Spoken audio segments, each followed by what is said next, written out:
Monsieur le Premier ministre, Madame, Messieurs les ministres, mes chers collègues, le présent débat tel qu'il est posé nous interroge profondément tant sur la forme que sur le fond. Sur la forme d'abord, la question que tout le monde se pose.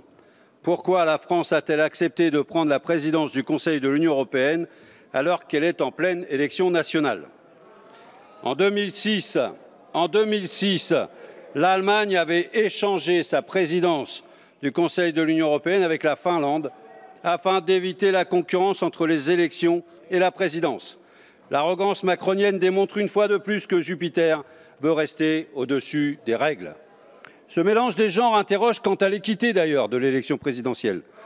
La présidence française ne va-t-elle pas entacher les élections présidentielles d'irrégularité?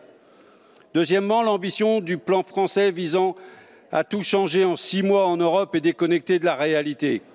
Depuis 2009, la présidence du Conseil a un rôle symbolique et l'annonce en grande pompe jeudi dernier du programme français n'est qu'un enfumage destiné à lancer une campagne présidentielle sur le thème européen. À ce sujet d'ailleurs, toutes les présidences s'organisent d'habitude par 3 pour coordonner leurs efforts sur 18 mois et créer ainsi des synergies plus longues. Vous n'avez pourtant jamais mentionné la Suède ni la République tchèque, avec qui nous partageons ces 18 mois de présidence. Quel grave manque de respect pour ses partenaires. Sur le fond maintenant, l'objectif d'Emmanuel Macron tient en un slogan marketing. La vieille Europe se dira en RPA, relance, puissance, appartenance. Vous utilisez ces mots pour dessiner une Europe sur la défensive, retranchée derrière ses frontières. Les députés communistes sont diamétralement opposés à ce projet. Sur la défense, vous voulez que l'Union européenne retourne sous la tutelle américaine de l'OTAN et abandonne l'idée d'autonomie stratégique. Après avoir rassasié notre industrie de l'armement en vendant 80 Rafales et beaucoup de matériel de guerre la semaine dernière et à quelques belligérants brutaux, ce secteur n'y verra sûrement plus d'inconvénients. Mais pourquoi vouloir à tout prix une armée si à l'échelle de la diplomatie, nous ne sommes pas capables de parler d'une seule voix dans les instances internationales? Votre notion de puissance est aveugle. Et j'entendais tout à l'heure Sébastien Jumel vous questionner sur la question de la pêche. Évidemment, puissance. Où est-elle la puissance européenne sur cette question-là de la pêche, sur les questions internationales? Totalement absente. Les communistes, eux, proposent un axe européen simple, basique peut-être. Le respect du droit international et l'action pour la paix. Refonder la paix sur notre continent doit s'appuyer sur un traité de paix, de coopération et de sécurité collective, notamment pour affirmer une ambition pacifique avec notre voisinage, notamment la Russie, mais pas que. Pour cela, notre première mesure sera la sortie du commandement intégré de l'OTAN, en proposant la même chose aux autres États afin de dissoudre cette machine de guerre inutile et coûteuse qui importe sur notre continent de dangereuses tensions. La seconde mesure consistera à faire de notre continent une zone sans armes nucléaires. Le respect du traité de non-prolifération l'exige. À nous d'être enfin à la hauteur, en nous appuyant sur le traité d'interdiction des armes nucléaires, entré en vigueur il y a 1 an. Le respect du droit international, c'est aussi respecter, contrairement à vous, les résolutions des Nations unies. Sur la Palestine, où le groupe En Marche s'est abstenu au Sénat sur une résolution des communistes demandant de profiter de la présidence française pour faire avancer la solution à 2 États et lutter contre le régime d'apartheid en mettant en place de vraies sanctions à l'égard du régime de Tel Aviv. Sur le Sahara occidental ou bien encore contre le blocus imposé à Cuba. La situation de Chypre doit aussi être réglée sur la base des accords trouvés à Crans-Montana dans la perspective d'une fédération bizonale, bicommunale, avec souveraineté internationale unique. Et que dire de l'Irlande, qui est menacée par l'accord du Brexit? Il faut impérativement agir pour la préparation d'un référendum pour l'unité irlandaise, comme le permettent les accords de paix de 1998. Notre Europe, ouverte sur les peuples du monde, se battra pour la levée des brevets et le transfert des technologies sur les vaccins et traitements anti-Covid. Cette exigence est portée depuis octobre 2020 par plus de 150 pays au sein de l'Organisation mondiale du commerce. Rejoignons le mouvement, car nous ne sortirons de cette crise sanitaire qu'en nous donnant les moyens de soigner tout un chacun où qu'il soit sur la planète. Votre discours, Monsieur le Premier ministre, tout à l'heure, se contente de rappeler les dons effectués dans le dispositif COVAX. C'est très largement insuffisant.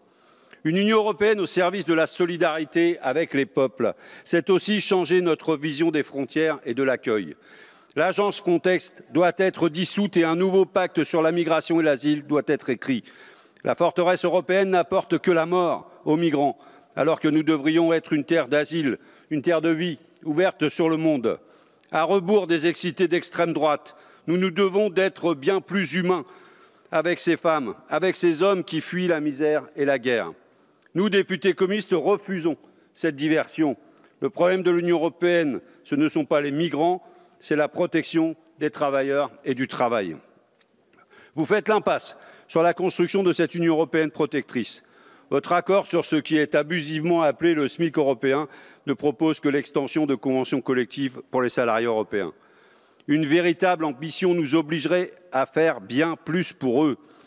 De telles urgences sociales, démocratiques et écologiques appellent à une radicalité constructive, démocratique, sans quoi les peuples se déchireront à mesure que la pression écologique augmentera. Le coût des énergies, les pénuries de matériaux, l'absence de souveraineté sur beaucoup de matières premières et la désindustrialisation amplifieront la crise sociale. Cette crise déchire déjà les milieux agricoles, où trop de gens ne vivent de presque rien et où la politique agricole commune ne fait qu'amplifier les inégalités au sein de ce secteur.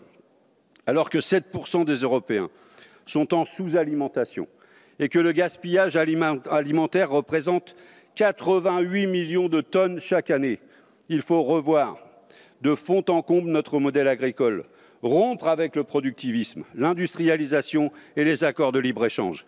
Juste rémunération des paysans et transition vers une agriculture locale et durable sont une priorité absolue des communistes.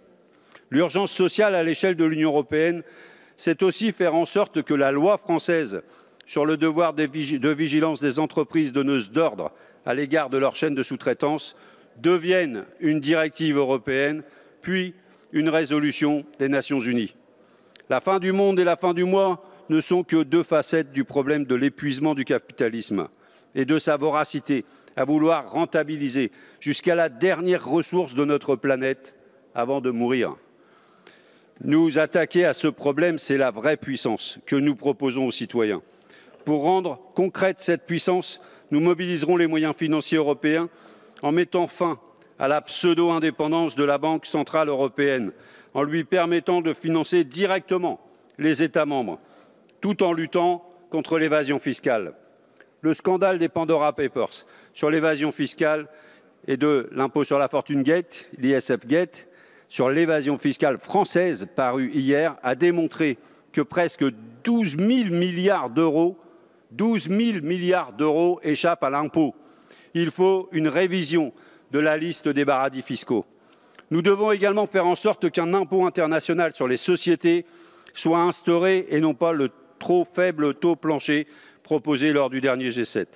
C'est cela une véritable relance communiste.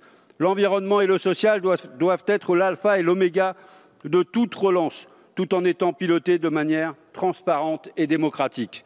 Ce pacte de progrès social et de transition écologique représentera 6% du PIB européen en investissement, soit 900 milliards par an, comme le préconise le GIEC.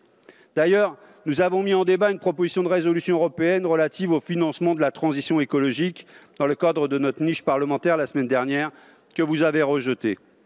Avec une relance de 4 000 milliards de dollars aux États-Unis contre 750 milliards en Europe, il est évident que notre continent, bien qu'étant un géant économique, n'est qu'un nain politique. Ce différentiel de puissance de relance saute aux yeux. Les députés communistes proposent de mobiliser au moins autant que les États-Unis sous forme de subventions et de dettes perpétuelles à 0%. Refusons de nous enchaîner aux marchés financiers. Là-dessus, évidemment, vous n'en dites rien.